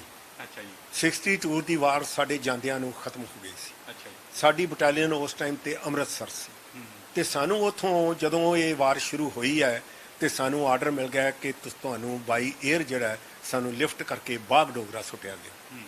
ਬਾਗ ਡੋਗਰਾ ਤੋਂ ਸਾਨੂੰ ਕੈਂਪ ਜਿਹੜਾ ਉੱਥੇ ਸਿਲੀਗੁੜੀ ਵਰਦੀ ਹੈ, ਬੜਾ ਮਸ਼ਹੂਰ ਹੈ ਸਿਟੀ ਹੈ ਇਹਨਾਂ ਦੀ, ਵੈਸਟ ਬੰਗਾਲ ਦੀ, ਉਹਦੇ ਜੰਗਲ ਦੇ ਵਿੱਚ ਸਾਡਾ ਕੈਂਪ ਲਵਾਇਆ ਗਿਆ। ਉਸ ਦੇ ਵਿੱਚ ਅਸੀਂ ਤਕਰੀਬਨ 2 ਮਹੀਨੇ ਰਹੇ। 2 ਮਹੀਨਿਆਂ ਤੋਂ ਬਾਅਦ ਫਿਰ ਸਾਨੂੰ ਸਿੱਕਮ ਇੱਕ ਡੰਗਚੋਲਾ ਪਿਕਟ ਹੈ, ਉਸ ਦੇ ਉੱਤੇ ਸਾਨੂੰ ਭੇਜਿਆ ਗਿਆ। ਉਹ ਪਿਕਟ ਜਿਹੜੀ ਆ ਉਹ 3 ਕੰਟਰੀ ਨਾਲ ਲੱਗਦੀ ਹੈ, ਇੰਡੀਆ ਨਾਲ ਵੀ, ਭੂਟਾਨ ਨਾਲ ਵੀ, ਔਰ ਚਾਈਨਾ ਨਾਲ ਵੀ। ਅੱਛਾ ਜੀ। ਉਸ ਜਗ੍ਹਾ ਤੇ ਮੈਂ ਰਿਹਾ। ਤੇ ਫਿਰ ਤਜਰਬਾ ਤੁਹਾਡਾ 71 ਤੱਕ ਤਾਂ ਬਹੁਤ ਵੱਡਾ ਹੋ ਗਿਆ ਹੋਊਗਾ, ਜਿਹੜੀ 71 ਵਾਲੀ ਹੋਈ, ਫਿਰ ਉਹਦੇ ਵਿੱਚ ਕਿਵੇਂ ਦਾ ਤਜਰਬਾ ਸੀਗਾ ਤੁਹਾਡਾ? 71 ਦੇ ਵਿੱਚ ਤੇ ਅਸੀਂ ਗਾਲੋ ਗਾਲੀ ਹੋਏ ਆ ਸਾਹਮਣੇ। ਅੱਛਾ। ਤੁਹਾਡੀ ਫਾਤਮਾ ਨੂੰ, ਉਹ ਸਾਡੇ ਨੂੰ, ਤੇਰੀ ਇੰਦਰਾ ਨੂੰ, ਮਤਲਬ ਮੈਂ ਗਾਲ ਨਹੀਂ ਕੱਢਣਾ ਚਾਹੁੰਦਾ, ਜੋ ਵੀ ਉਹਨਾਂ ਦੇ ਮੂੰਹ 'ਚ ਗਾਲ ਆਈ ਉਹਨਾਂ ਕੱਢੀ, ਜੋ ਸਾਡੇ 'ਚ ਆਏ ਅਸੀਂ ਵੀ ਫਿਰ ਕੱਢੀ। ਅੱਛਾ। ਲੇਕਿਨ ਉਹ ਕਰਦੇ ਕਰਦੇ ਜਦੋਂ ਆਏ ਨਾ ਯਾ ਅਲੀ ਤੇ ਜਦੋਂ ਪਈਆਂ ਤੇ ਉਦੋਂ ਫਿਰ ਨਾ ਅੱਲਾ ਕਰਦੇ ਵਾਪਸ ਭੱਜ ਗਏ। 2 ਸਾਡੇ ਤੇ ਉਹਨਾਂ ਅਟੈਕ ਕੀਤੇ, ਦੋਨੇ ਅਸੀਂ ਠੋਕ ਕੇ ਰੱਖਤੇ ਉਹਨਾਂ। ਅੱਛਾ। ਇਹ 71 ਦੀ ਲੜਾਈ ਦਾ ਮੈਂ ਤੁਹਾਨੂੰ ਅੱਗੇ ਵੀ ਦੱਸਿਆ ਕਿ ਵਧਾਈ ਚੀਮਾ, ਦਰਿਆ ਮਨਸੂਰ, ਅੱਜ ਵੀ ਉਹ ਮੈਨੂੰ ਯਾਦ ਕਰਦੀਆਂ ਹੋਣਗੀਆਂ ਕਿ ਇੱਥੇ ਕੋਈ ਕਮਾਂਡਰ ਸੀਗਾ ਪਿੱਟਾ। ਉਸ ਟਾਈਮ ਤੇ ਮੈਂ ਸੂਬੇਦਾਰ ਬਣ ਚੁੱਕਾ ਸੀ ਔਰ ਮੈਂ ਪਿਕਟਾਂ ਉਹਨਾਂ ਦੋਨਾਂ ਦਾ ਜਿਹੜਾ ਸੀ ਉਹ ਇੰਚਾਰਜ ਸੀ। ਇੱਕ ਥੋੜੀ ਜੀ ਮੈਂ ਗੱਲ ਪਹਿਲੀ ਥੋੜੀ ਜੀ ਲੈ ਕੇ ਆਉਂਗਾ ਕਿ ਜਦੋਂ ਤੁਹਾਡੇ ਦਾਦਾ ਜੀ ਜਾਂ ਪੜਦਾਦਾ ਜੀ ਨੇ ਮਹਾਰਾਜਾ ਰਣਜੀਤ ਸਿੰਘ ਹੋਣਾ ਨਾਲ ਹੀ ਮੱਥਾ ਲਾ ਲਿਆ ਕਿ ਉਹ ਥੋੜਾ ਜਿਹਾ ਡਿਟੇਲ ਚ ਦੱਸ ਦਿਓ, ਕਿਉਂਕਿ ਉਹ ਬਹੁਤ ਵੱਡੀ ਗੱਲ ਮੈਨੂੰ ਲੱਗੀ ਤੁਹਾਡੀ, ਬਹੁਤ ਵੱਡੀ, ਕਿਉਂਕਿ ਮਹਾਰਾਜਾ ਰਣਜੀਤ ਸਿੰਘ ਨਾਲ ਮੱਥਾ ਲਾ ਦੇਣਾ, ਫਿਰ ਅੱਗੋਂ ਉਹਨਾਂ ਨੇ ਵੀ ਮਤਲਬ ਤੁਹਾਨੂੰ ਪਿੰਡ ਹੀ ਸਾਰਾ ਜਾੜਤਾ। ਉਹ ਸਾਡਾ ਬਾਬਾ ਬਘੇਲ ਸਿੰਘ ਜਿਹੜਾ ਹੈ, ਮੈਂ ਇਹ ਨਹੀਂ ਕਹਿੰਦਾ ਕਿ ਉਹ ਬਘੇਲ ਸਿੰਘ ਜੀ ਸੀ ਜਿਹਨੇ ਦਿੱਲੀ ਫਤਿਹ ਕੀਤੀ ਆ, ਲੇਕਿਨ ਸਾਡੇ ਬਾਬੇ ਦਾ ਨਾਮ ਹੀ ਅਜੇ ਤੱਕ ਉਹ ਸਰਾਂ ਦੇ ਉੱਤੇ ਤੁਸੀਂ ਦੇਖ ਸਕਦੇ ਹੋ ਜਾ ਕੇ, ਹੁਣ ਵੀ ਕੱਢ ਕੇ ਇੱਥੇ ਬੇਸ਼ੱਕ ਦੇਖ ਲਓ, ਉਹ ਤੁਹਾਨੂੰ ਦਿਸੇਗਾ ਕਿ ਸਾਡੀ ਸਰਾਂ ਜਿਹੜੀ ਹੈ ਉਹ ਕਿੱਡੀ ਵੱਡੀ ਸੀ, ਜਿਹਦੇ ਦਰਵਾਜ਼ੇ ਵਿੱਚੋਂ 3 ਹਾਥੀ ਬਰਾਬਰ ਲੰਘ ਜਾਂਦੇ ਸੀ। ਤੁਸੀਂ ਹੁਣੇ ਖੋਲ ਕੇ ਦੇਖੋ, ਉਹ ਸਾਡੇ ਦਾਦੇ ਨੇ ਬਾਅਦ ਦੇ ਵਿੱਚ ਬਣਵਾਈ। ਕਦੋਂ ਬਣਵਾਈ? ਜਦੋਂ ਮਹਾਰਾਜਾ ਰਣਜੀਤ ਸਿੰਘ ਨੇ ਸਾਡਾ ਪਿੰਡ ਪਹਿਲੋਂ ਥੇ ਕਰਾਤਾ ਧੋਪਾ ਮਾਰ ਕੇ ਕਿ ਪਿੰਡ ਬਾਗੀ ਹੋ ਗਿਆ। ਇੱਥੋਂ ਦਾ ਜਿਹੜਾ ਜਰਨੈਲ ਸੀ ਨਾ ਸਾਡਾ, ਜਿਹੜਾ ਬਾਬਾ ਬਘੇਲ ਸਿੰਘ ਸੀ, ਉਹ ਜਰਨੈਲ ਵੱਜਦਾ ਸੀ ਰਣਜੀਤ ਸਿੰਘ ਦੇ ਟਾਈਮ ਤੇ, ਵੀ ਇਹ ਬਾਗੀ ਹੋ ਗਿਆ, ਮਾਲੀਆ ਦੇਣ ਤੋਂ ਬਾਕੀ ਹੈ, ਇਹਦਾ ਪਿੰਡ ਢਾ ਦਿਓ। ਮੈਂ ਇਹਨਾਂ ਨੂੰ ਦਿਖਾਇਆ ਬੱਚਿਆਂ ਨੂੰ, ਮੈਂ ਕਿਹਾ ਦੇਖੋ ਆ ਤੁਹਾਡਾ ਪਿੰਡ ਢਾਇਆ ਤੇ ਆਹ ਤੁਹਾਡਾ ਪਿੰਡ ਹੈ। ਇਹਨਾਂ ਦੇਖਿਆ। ਮਤਲਬ ਐਂ ਕਹਿ ਸਕਦੇ ਆ ਕਿ ਤੁਸੀਂ ਉਹਨਾਂ ਖਾਨਦਾਨ ਚੋਂ, ਪਰਿਵਾਰ ਚੋਂ ਜਾਂ ਪੀੜ੍ਹੀ ਚੋਂ ਜਿੰਨੇ ਮਹਾਰਾਜਾ ਰਣਜੀਤ ਸਿੰਘ ਨੇ ਪੰਗਾ ਲੈ ਲਿਆ। ਬਿਲਕੁਲ ਸਹੀ ਹੈ। ਮੈਂ ਮਹਾਰਾਜਾ ਰਣਜੀਤ ਸਿੰਘ ਨਾਲ ਪੰਗਾ ਲੈਣਾ ਕੋਈ ਛੋਟੀ ਗੱਲ ਨਹੀਂ ਸੀ, ਲੇਕਿਨ ਫਿਰ ਵੀ ਉਹਨੇ ਬਾਅਦ ਦੇ ਵਿੱਚ ਉਹਨੇ ਫਿਰ ਮਹਾਰਾਜਾ ਰਣਜੀਤ ਸਿੰਘ ਆਇਆ ਬਾਬੇ ਬਘੇਲ ਸਿੰਘ ਕੋਲ, ਸਾਡੇ ਕੋਲ, ਉਹਨੇ ਕਿਹਾ ਵੀ ਸੌਰੀ ਕੀਤਾ, ਮੈਂ ਸਮਝ ਸਕਦਾ, ਲੇਕਿਨ ਫਿਰ ਉਹਨਾਂ ਦੀ ਆਪੇ 'ਚ ਠੀਕ ਹੋ ਗਈ। ਇੱਕ ਗੱਲ ਆਪਣੀ ਇੰਟਰਵਿਊ ਦੇ ਵਿੱਚ ਰਹਿ ਗਈ ਕਿ ਤੁਹਾਡਾ ਜਿਵੇਂ ਸਹੁਰਾ ਪਰਿਵਾਰ ਆ ਉਹ ਵੀ ਬਹੁਤ ਵੱਡਾ ਦੇਸ਼ ਭਗਤ ਹੈ ਜਾਂ ਬਹੁਤ ਵੱਡੀ ਪੀੜ੍ਹੀ ਦੇ ਵਿੱਚੋਂ, ਖਾਨਦਾਨ ਦੇ ਵਿੱਚੋਂ, ਤੇ ਸੈਕੰਡ ਵਰਲਡ ਵਾਰ ਤੁਹਾਡੇ ਸਹੁਰਾ ਸਾਹਿਬ ਨੇ ਲੜੀ, ਥੋੜਾ ਜਿਹਾ ਉਹਦੇ ਬਾਰੇ ਡਿਟੇਲ ਚ ਦੱਸ ਦਿਓ। ਉਹਦੇ ਬਾਰੇ ਮੈਂ ਜ਼ਿਆਦਾ ਕੁਝ ਨਹੀਂ ਦੱਸ ਸਕਦਾ। ਮੈਂ ਇੰਨਾ ਕੁ ਕਹਿ ਸਕਦਾ ਕਿ ਮੇਰੇ ਫਾਦਰ ਇਨ ਲਾ ਬਹੁਤ ਤਗੜੇ ਬਹਾਦਰ ਕਿਸਮ ਦੇ ਟਾਈਮ ਦੇ ਅਫਸਰ ਸੀ ਉਹ, ਤੇ ਉਹਨਾਂ ਬਸਰਾ ਉਸ ਟਾਈਮ ਤੇ ਉਹਨਾਂ ਦਾ ਰੈਂਕ ਸੀ ਰਸਾਲਦਾਰ, ਜਿਹਨੂੰ ਕਿ ਅੱਜ ਸੂਬੇਦਾਰ ਕਹਿੰਦੇ ਆ ਜਾਂ ਰਸਾਲਦਾਰ ਕਹਿੰਦੇ ਆ, ਇੱਕੋ ਹੀ ਗੱਲ ਹੈ। ਤੇ ਉਹ ਆਪਣੇ ਟੈਂਕ ਲੈ ਕੇ ਉਸ ਟਾਈਮ ਤੇ, ਕਿਉਂਕਿ ਉਸ ਟਾਈਮ ਤੇ ਬ੍ਰਿਟਿਸ਼ ਜਿਹੜੀ ਗਵਰਨਮੈਂਟ ਸੀ ਉਹਦਾ ਰਾਜ ਸੀ ਇੰਡੀਆ ਤੇ, ਇਸ ਕਰਕੇ ਇਹਨਾਂ ਨੂੰ ਹੁਕਮ ਦਿੱਤਾ ਸੀ ਕਿ ਤੁਹਾਡੀ ਜਿਹੜੀ ਰਸਾਲਾ ਹੈ ਤੁਹਾਡਾ, ਉਦੋਂ ਪਲਟਨ ਨਹੀਂ, ਉਦੋਂ ਰਸਾਲਾ ਕਹਿੰਦੇ ਸੀ, ਰਸਾਲਾ ਜਿਹੜਾ ਉਹ ਬਸਰੇ ਬਗਦਾਦ ਜਾ ਕੇ ਲੜੇਗਾ। ਯਾਨੀ ਇੱਥੋਂ ਤੱਕ ਮੈਂ ਉਹਨਾਂ ਦੇ ਬਾਰੇ ਜਾਣਦਾ ਕਿ ਉਹਨਾਂ ਉੱਥੇ ਵੀ ਲੜਾਈ ਕੀਤੀ ਤੇ ਉਹ ਠੀਕ ਲੜਾਈ ਕਰਕੇ ਵਾਪਸ ਵੀ ਆ ਗਏ। ਉਹ ਵਾਪਸ ਆ ਗਏ, ਨਹੀਂ ਤਾਂ ਕਹਿੰਦੇ ਨੇ ਕਈ ਬਹੁਤੇ ਜਿਹੜੇ ਬਚੇ ਨੇ ਉਧਰ ਹੀ ਰਹਿ ਗਏ ਸੀ, ਸੈੱਟ ਹੋ ਗਏ ਸੀ, ਪਰ ਇਹ ਵਾਪਸ ਆ ਗਏ ਸੀ। ਵਾਪਸ ਆ ਕੇ ਹੁਣ ਤੁਹਾਡਾ ਪਰਿਵਾਰ ਤੁਹਾਡੇ ਸਾਹਮਣੇ ਆ ਕਿ ਉਹਨਾਂ ਦਾ ਇੱਕ ਬੇਟਾ ਹੈ ਤੇ 2 ਬੇਟੀਆਂ ਸੀ ਉਹਨਾਂ ਦੀਆਂ। ਪਹਿਲੀ ਵੱਡੀ ਬੇਟੀ ਜਿਹੜੀ ਉਹ ਵੀ ਐਕਸਪਾਇਰਡ ਹੋ ਗਈ ਹੈ, ਤੇ ਮੇਰੇ ਮਿਸਿਸ ਜਿਹੜੇ ਨੇ ਉਹ ਵੀ ਐਕਸਪਾਇਰਡ ਹੋ ਗਏ ਨੇ, ਸਾਲ ਕੁ ਹੋਇਆ, ਸਾਲ ਤੋਂ ਉੱਤੇ ਥੋੜਾ ਟਾਈਮ ਹੋ ਗਿਆ, ਉਹ ਵੀ ਐਕਸਪਾਇਰਡ ਹੋ ਗਏ ਨੇ। ਤੇ ਉਹ ਤੁਸੀਂ ਪੜ੍ਹ ਹੀ ਲਿਆ ਹੋਣਾ ਉਹਦੇ ਵਿੱਚ। ਤੇ ਇੱਕ ਉਹਨਾਂ ਦਾ ਬੇਟਾ ਸੀ ਜਿਹੜਾ ਪੰਜਾਬ ਦਾ DGP ਰਿਟਾਇਰ ਹੋਇਆ, ਸਰਦਾਰ ਗੁਰਚਰਨ ਸਿੰਘ ਭੁੱਲਰ, ਉਹਨਾਂ ਦਾ ਬੇਟਾ ਸੀ। ਤੇ ਉਹਨਾਂ ਦੀ ਇਸ ਟਾਈਮ ਤੇ ਇੱਕ ਪੋਤੀ ਮੇਰੇ ਸਹੁਰਾ ਸਾਹਿਬ ਦੀ, ਯਾਨੀ ਭੁੱਲਰ ਸਾਹਿਬ ਦੀ ਬੇਟੀ, ਇਸ ਟਾਈਮ ਤੇ ਕਮਿਸ਼ਨਰ ਇਨਕਮ ਟੈਕਸ ਦਿੱਲੀ ਵਿੱਚ। ਯਾਨੀ ਸਾਡਾ ਸਾਰਾ ਪਰਿਵਾਰ ਹੈ। ਅੱਜ ਵੀ ਸਾਡੇ ਪਰਿਵਾਰ ਦੇ ਵਿੱਚ ਇੱਕ DGP ਆ, ਉਹਨੂੰ ਕਹਿੰਦੇ AS ਰਾਏ, ਅਮਰਪਾਲ ਸਿੰਘ ਰਾਏ, ਉਹ ਵੀ ਸਾਡੇ ਸਹੁਰਾ ਪਰਿਵਾਰ, ਮੇਰੇ ਸਹੁਰਾ ਪਰਿਵਾਰ ਚੋਂ ਹੈ, ਉਹ ਵੀ DGP ਅੱਜ ਕੱਲ, ਔਰ ਉਹ ਚੰਡੀਗੜ੍ਹ ਹੈ। ਯਾਨੀ ਸਾਡਾ ਪਰਿਵਾਰ ਜਿਹੜਾ ਉਹ ਵੈਲ ਨਾਊਨ ਪਰਿਵਾਰ ਹੈ। ਮੈਂ ਇਹੀ ਗੱਲ ਕਰਨ ਲੱਗਾ ਸੀਗਾ ਕਿ ਜੋ ਤੁਹਾਡਾ ਪਿਛੋਕੜ ਆ ਉਹਦਾ ਤੁਹਾਡਾ ਹੁਣ ਜਿਹੜਾ ਤੁਹਾਡਾ ਚੱਲ ਰਿਹਾ, ਹਾਂ, ਬਰਾਬਰ ਪਹੁੰਚ ਗਏ ਕਿ ਜਿਵੇਂ ਬਰਾਬਰ ਪਹੁੰਚ ਗਿਆ, ਕਿਉਂਕਿ ਅਮਰੀਕਾ ਦੇ ਵਿੱਚ ਇੱਕ ਹੋਟਲ ਦਾ ਮਾਲਕ ਹੋਣਾ ਇਹ ਕੋਈ ਛੋਟੀ ਗੱਲ ਨਹੀਂ, ਔਰ ਉਹ ਵੀ 65 ਰੂਮ ਦਾ ਹੋਟਲ। ਅੱਛਾ ਜੀ। ਮੇਰੇ ਖਿਆਲ ਦਿੱਲੀ 'ਚ ਹੈ ਨਹੀਂ ਨਹੀਂ ਹੈ ਨਾ, ਉਹ ਤੁਹਾਡਾ ਉੱਥੇ ਹੋਟਲ ਅਮਰੀਕਾ ਦੇ ਹੋਟਲ। ਮੇਰਾ ਵੱਡਾ ਬੇਟਾ ਉਹਨੂੰ ਮੈਨੇਜ ਕਰ ਰਿਹਾ ਜੀ, ਮੇਰੀ ਵੱਡੀ ਬੇਟੀ ਉਹਦੇ ਸ਼ੇਅਰ ਹੋਲਡਰ ਹੈ, ਇਹ ਬੇਟਾ ਮੇਰਾ ਵੀ ਉਹਦੇ ਵਿੱਚ ਸ਼ੇਅਰ ਹੋਲਡਰ ਹੈ। ਅਸੀਂ ਸਾਰਿਆਂ ਨੇ ਮਿਲ ਕੇ ਉਹ ਬਣਾਇਆ, ਔਰ ਤੁਸੀਂ ਲਾਓ ਕਿ ਉਹ ਕਿੰਨੇ ਅਰਬ ਦੇ ਵਿੱਚ ਬਣਿਆ ਹੋਵੇਗਾ। ਬਿਲਕੁਲ, ਅਸੀਂ ਤਾਂ ਇਹੀ ਚਾਹੁੰਦੇ ਹਾਂ ਕਿ ਤੁਸੀਂ ਹੋਰ ਵਧੀਆ ਤਰੱਕੀ ਕਰੋ ਤੇ ਤੁਸੀਂ ਇਸੇ ਤਰ੍ਹਾਂ ਹੱਸਦੇ ਵਸਦੇ ਰਹੋ, ਕਿਉਂਕਿ ਤੁਸੀਂ ਸਾਡੇ ਲਈ ਬਹੁਤ ਇੱਕ ਮੋਟੀਵੇਸ਼ਨਲ ਸਟੋਰੀ ਹੈ। ਕਿਉਂਕਿ ਐਡਾ ਵੱਡਾ ਪਰਿਵਾਰ, ਪਿਛੋਕੜ ਤੁਹਾਨੂੰ ਦੱਸ ਦਿੱਤਾ ਕਿ ਮਹਾਰਾਜਾ ਰਣਜੀਤ ਸਿੰਘ ਹੋਣਾ ਨੇ ਇਹਨਾਂ ਦੇ ਪਰਿਵਾਰ ਦੇ ਨਾਲ ਮੱਥਾ ਲਾਇਆ, ਮਾਲੀਆ ਦੇਣ ਤੋਂ ਮਨਾ ਕਰ ਦਿੱਤਾ ਇਹਨਾਂ ਦੇ ਦਾਦਾ ਜੀ ਹੋਣਾ ਨੇ, ਤਾਂ ਪੜਦਾਦਾ ਜੀ ਪੜਦਾਦਾ ਕਹਿ ਦਿਓ। ਹਾਂ ਪੜਦਾਦੇ ਤੋਂ ਵੀ ਚਲੋ ਇੱਕ ਪੀੜ੍ਹੀ ਪਿੱਛੇ ਹੋਊਗੀ, ਪਰ ਜਦੋਂ ਮਾਲੀਆ ਦੇਣ ਤੋਂ ਮਹਾਰਾਜਾ ਰਣਜੀਤ ਸਿੰਘ ਹੋਣਾ ਨੇ ਇਹਨਾਂ ਦਾ ਪਿੰਡ ਢਾਤਾ ਸੀ। ਪਰ ਇੱਥੋਂ ਤੁਸੀਂ ਐਗਜ਼ਾਮਪਲ ਲਓ ਕਿ ਡਿੱਗੇ ਨਹੀਂ ਤਾਂ ਅੱਜ ਕੱਲ ਦੇ ਲੋਕ ਕੀ ਕਰਦੇ ਆ ਕਿ ਛੋਟੀਆਂ ਮੁਸੀਬਤਾਂ ਤੋਂ ਆਪਣੇ ਗੋਡੇ ਟੇਕ ਦਿੰਦੇ ਆ। ਪਰ ਅੱਜ ਇਹ ਬੇਅੰਤ ਸਿੰਘ ਸੰਧੂ ਹੋਣਾ ਨੇ ਆਪਣੀ ਪੀੜ੍ਹੀ ਨੂੰ ਮੱਦੇਨਜ਼ਰ ਰੱਖਦੇ ਹੋਏ ਅਗਲੀ ਪੀੜ੍ਹੀ ਨੂੰ ਵੀ ਮੈਨੂੰ ਲੱਗਦਾ ਕਿ ਉਹ ਤੋਂ ਦੋ ਰਤੀਆਂ ਗਾਂਹ ਹੀ ਕੀਤਾ ਹੋਊਗਾ, ਗਾਂਹ ਹੀ ਜਿਹੜੀ ਹੈ ਕਮਾਈ ਕੀਤੀ ਹੋਊਗੀ। ਪਰ ਇਹ ਇੱਕ ਬਹੁਤ ਵੱਡੀ ਮਿਸਾਲ ਆ ਸਰ, ਤੁਹਾਡਾ ਬਹੁਤ ਬਹੁਤ ਧੰਨਵਾਦ ਹੈ ਕਿ ਤੁਸੀਂ ਸਾਨੂੰ ਸਮਾਂ ਦਿੱਤਾ। ਇਹਨੂੰ ਬੰਦ ਕਰਕੇ ਮੈਂ ਤੁਹਾਨੂੰ ਕੁਝ ਹੋਰ ਦੱਸਣਾ ਚਾਹਨਾ, ਇਹਨੂੰ ਬੰਦ ਕਰ ਦਿਓ। ਚਲੋ ਧੰਨਵਾਦ, ਅਸੀਂ ਤੁਹਾਡਾ ਧੰਨਵਾਦ ਕਰਨਾ ਚਾਹੁੰਦੇ ਹਾਂ ਕਿ ਤੁਸੀਂ ਬਹੁਤ ਇਹਦੇ ਵਿੱਚ ਲਿਆਉਣਾ ਨਹੀਂ ਚਾਹੁੰਦਾ ਜੋ ਕੁਝ ਮੈਂ ਤੁਹਾਨੂੰ ਕਹਿਣਾ ਚਾਹਨਾ। ਚਲੋ ਕੋਈ ਗੱਲ ਨਹੀਂ, ਆਪਾਂ ਗੱਲਾਂ ਬਾਤਾਂ ਦਾ ਸਿਲਸਿਲਾ ਇਦਾਂ ਹੀ ਜਾਰੀ ਰੱਖਾਂਗੇ। ਪਰ ਇੱਕ ਕਹਾਣੀ, ਇਹ ਇੰਟਰਵਿਊ ਦਿਖਾਉਣ ਦਾ ਇਹੀ ਮਕਸਦ ਸੀ ਕਿ ਜ਼ਿੰਦਾ ਦਿਲ ਇਨਸਾਨ ਨੇ ਸੂਬੇਦਾਰ ਬੇਅੰਤ ਸਿੰਘ ਸੰਧੂ ਹੋਣਾ ਨੇ ਜਿੱਥੋਂ ਆਪਣੀ ਜ਼ਿੰਦਗੀ ਸ਼ੁਰੂ ਕੀਤੀ, ਇਸ ਵੇਲੇ ਕਿਸ ਮੁਕਾਮ ਦੇ ਉੱਪਰ ਪਹੁੰਚੇ ਨੇ, ਇਹ ਸਾਰੀ ਕਹਾਣੀ ਤੁਹਾਨੂੰ ਅੱਜ ਸੁਣਾਈ ਹੈ। ਤਾਂ ਇਸ ਤੋਂ ਸਿੱਖਿਆ ਜ਼ਰੂਰ ਲਈ ਜਾਵੇ, ਕਿਉਂਕਿ ਜਿੱਥੋਂ ਉੱਠਣਾ 47 ਦੀ ਵੰਡ ਵੇਖਣੀ, ਉਸ ਤੋਂ ਬਾਅਦ ਆਰਮੀ ਦੇ ਵਿੱਚ ਸਿਪਾਹੀ ਦੇ ਤੌਰ ਤੇ ਭਰਤੀ ਹੋ ਕੇ ਸੂਬੇਦਾਰ 12.5 ਰੁਪਏ ਜਿਹੜੀ ਉਦੋਂ ਮੇਰੀ ਤਨਖਾਹ ਸੀ, ਮੇਰੀ ਤਨਖਾਹ ਉਸ ਟਾਈਮ ਤੇ 12.5 ਰੁਪਏ ਸੀ, ਜਿਹਦੇ ਚ ਮੈਂ ਕੁਝ ਆਪਣੇ ਮਾਤਾ ਪਿਤਾ ਨੂੰ ਵੀ ਦਿੰਦਾ ਸੀ, ਲੇਕਿਨ ਉਹ 12.5 ਰੁਪਏ ਮੁਕਤੇ ਨਹੀਂ ਸੀ। ਧੰਨਵਾਦ। ਸੋ ਕੈਮਰਾਮੈਨ ਮਨੀਸ਼ ਦੇ ਨਾਲ ਮਨਦੀਪ ਸਿੰਘ, ਸੁਲਤਾਨਪੁਰ ਲੋਧੀ।